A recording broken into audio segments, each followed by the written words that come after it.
Good evening, ladies and gentlemen. My name is Brollercoaster here with another episode of Let's Play Half-Life 2. This is going to be episode 14. It's been a few days since my last episode.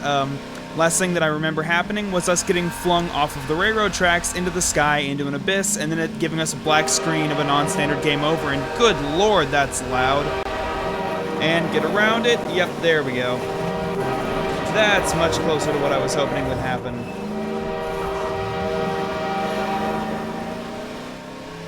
Alright, folks, now if you'll excuse me and give me a couple seconds, I'm going to adjust some settings and get my sound down, because right now my ears are about to fucking explode out of my head.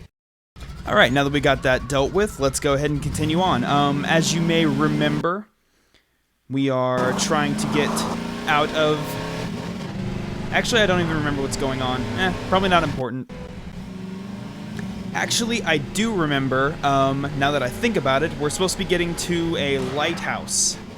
After we get across that bridge, we're supposed to be going to a lighthouse, so I guess that's what we're still doing. I do have a couple of quick announcements to make. My first announcement is that, in the meantime of the last recording session and this one, I figured out what was going on with my computer, and I'm now back up into frame rates that aren't, you know, underage drinking levels. Let's go ahead and sneak in here.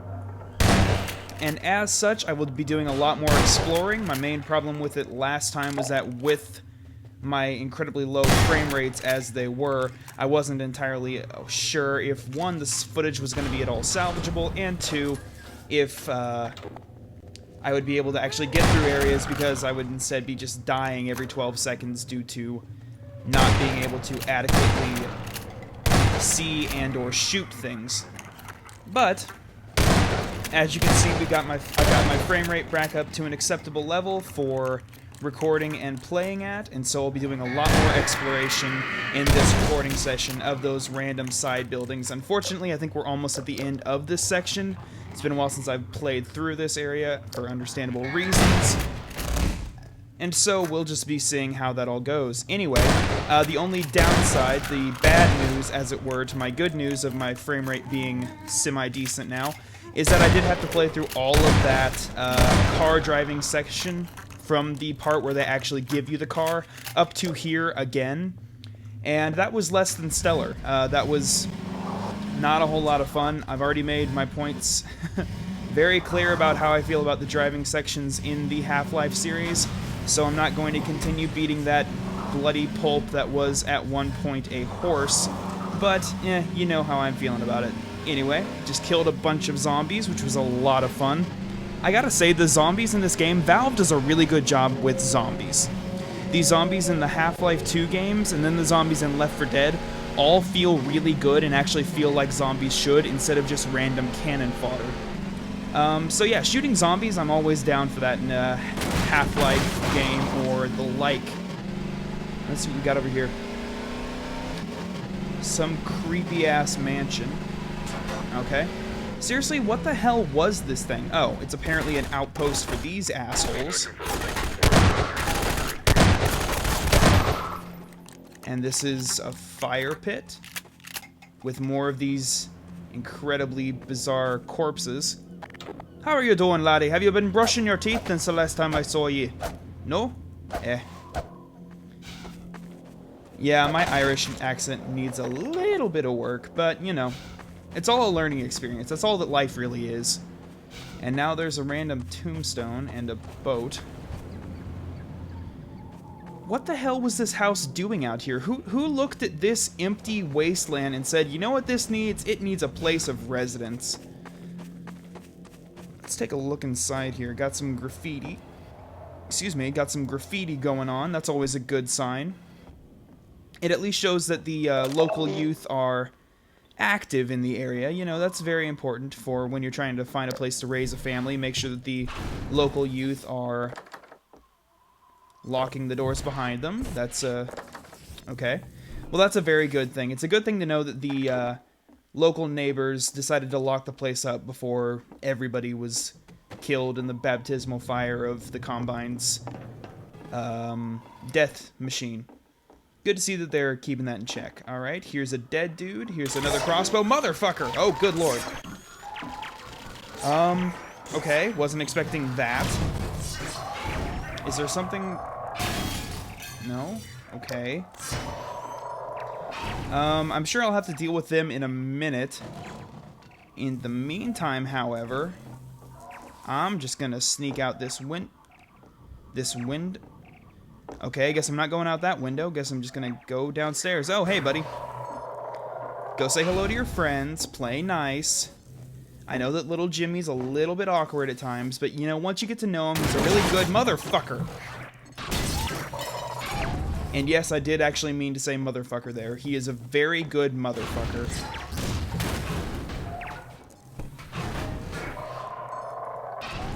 Go for a swim, little buddy. They grow up so fast. What?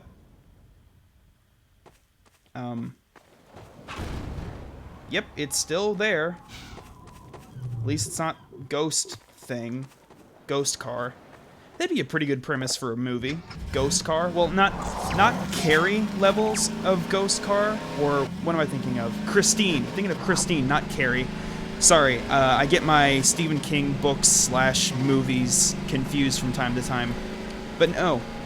Not like Christine, where the car is just possessed by some evil old dude. It's like a movie where the car is literally a ghost. You know the drill by now. It's not like I chose for the footage to get corrupted, but you know the drill by now. So let's all move forward from this unfortunate situation That I am today. Alright, now let's see what we have here.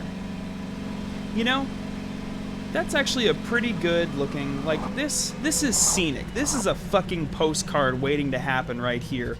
Like, if we just could get rid of that really obnoxious wire leading up to the lighthouse itself, just like that view right... Oh god, I about fell into the ocean. But yeah, that view right there, that's a nice view. That's very pretty. Good job, Valve. If nothing else, it's a good set piece.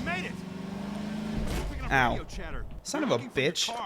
I have never seen... They're looking for the car? Oh, that's great. Doc. Is it a collector's edition? Could I sell it to someone? Is it like a 1970 whatever Camaro?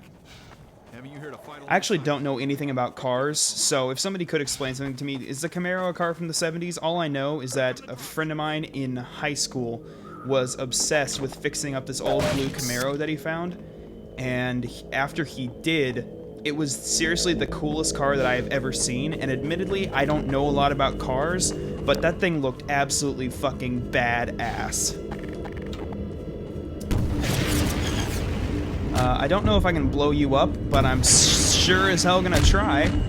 I know I can blow you up. Missed. So, while I was playing back through this section, I found a really cool strategy that I think might work for me. It's called don't hoard your power weapons and just kill everybody with your best guns. So I think I'm going to be doing a lot of that. Dude, turn around and shoot. God damn it. Stop shooting the ones that I'm shooting at. But yeah, my new strategy is going to be stop using only your pistol and occasionally the shotgun, and use your actual other guns, you fucking dumbass. I'm hoping to see less deaths and more, at least funny kills, if nothing else. Motherfucker.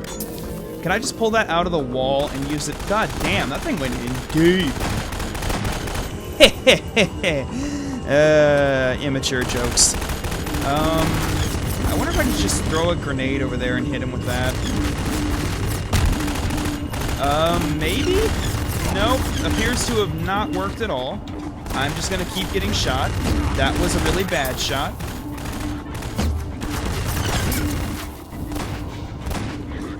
Gonna go around here. Why do they have a jungle gym back here? Or not a jungle gym, like a swing set with no swings? Like, I know. Like, I was a kid not too long ago. I'm still, by some people's standards, young. I'm definitely not a kid anymore. But even now, as like a early 20s adult, I still would just tie a swing to that and jump the fuck off into the ocean just for the hell of it. That sounds like a lot of goddamn fun. And this, oh, thanks. This is just like one, like, person that's really strong spinning this thing so you can fling off away from being the best ride ever. And stop it, stop it, stop it. Oh, god damn it, I'm gonna die. You'll have to go on foot from here. There's a secret path along the cliffside. Okay, can I get to that secret path now, or do I have to deal with the actual dudes attacking the lighthouse? The lovely lighthouse. Oh, I was gonna say this earlier. I love the buildings in this game, especially that like creepy-ass mansion that we saw earlier, because I'm a huge fan of creepypasta and love reading about old haunted buildings. So pretty much any time that I play a game in Source now, like the Source engine now, I always think that it's going to end up being like either a creepypasta that I've read or pretty much a remake of Nightmare House and Nightmare House 2. Played the original Nightmare House. I thought it was fantastic. I never got to play the sequel to it that kind of eschewed the house in favor of a haunted hospital. But I thought that the guy that made that, I don't remember his name. I want to say it's something Romero. But he is really damn good. I think he's one of the voice actors in that, or maybe even a couple of the voice actors. His voice acting is just kind of okay, but the actual level design, the scares in that, the psychology that basically went into making that game scary is really, really solid. And I give it a hearty recommendation. Yo, you okay there, sweetheart? You sounded like you were, I don't know what you're doing, but you need to stop. You're creeping me out here. I'm gonna just hide over here now because it turns out that standing around and just getting shot by everybody is a really bad move. But yeah, basically my strategy for getting through this area earlier, or not this area in particular, but through the earlier sections of this game, my second time through them, was to pretty much just rely entirely on the rocket launcher and the shotgun. And that seemed to work pretty damn well. I don't know how well it'll work here because I am going to have to be dealing with all sorts of enemies at different ranges, etc., etc. But it seems to be working well so far. There's another one over there. Gotta blow him up. Incoming dropship! Yes, we know. You don't have to shout. We can hear it too. Just gonna go back inside, pick up some more rockets. Hopefully all of my friends won't die in that time, because I've kind of run out of Shakespeare lines that I can actually quote at them. Let's see here. Pick up that, pick up that. Stick these needles, or whatever it is the health kits are. Let's talk about that. I know that in older games, like, I'm thinking Doom and like Wolfenstein and all that, to get health back, you just walked over the stuff and it's just like, oh, you're suddenly better. But once we get to like modern times where everything's like going for super realistic or whatever, like it has the pretense of being realistic. Right. But when it has the pretense of being realistic, but the healing method in those games is either let's hide behind a rock and suck our thumbs until like we magically regrow health, then that's not realistic. It's not any more unrealistic than picking up random boxes that suddenly make you grow back all of your broken bones. But, you know, I mean, it's kind of just a video game trope that I'm not really sure if there's anything that we can really do about. It is what it is. I wonder if I can actually blow this up. I wonder if I should blow it up. Oh, it sounds like they're healing each other. That's good. They're probably both gonna die anyway, but you know, it's the thought that counts. And thought is half the battle, I think.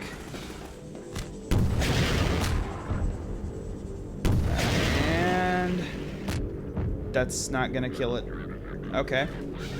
Well, if that's the case, then why don't... Because all of the giant dropships in this game take 5 shots, so if that one apparently takes more than 5 shots, then why don't they make all of the dropships out of whatever they made that thing out of?